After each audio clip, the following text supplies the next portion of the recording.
اللہ علیہ وسلم نے فرمایا میرا رب کریم جب کسی کو بیمار کرتا ہے نا تو پھر اللہ فرشتوں کو بھیجتا ہے، فرماتا ہے جب پتہ کر کے آؤ کسی سے میری شکایت تو نہیں کر رہا۔ تو فرشتے جا کے عرض کرتے ہیں مالک اس کے پاس تو جو بھی آیا نا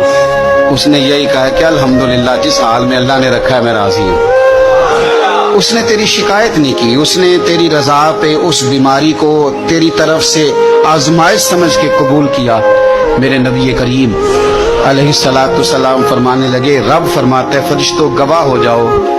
اگر میں اسے اس بیماری سے شفا دوں گا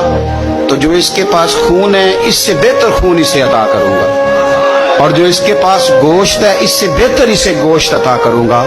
اور اگر میں اسے اس بیماری میں وفات دوں گا تو پھر میں اسے جنت عطا کروں گا۔ اگر شفا دوں گا تو بہترین شفا دوں گا، اور اگر وفات دوں گا تو پھر جنت دوں گا۔ جب آپ حوصلے کے ساتھ چیزوں کو قبول کرتے،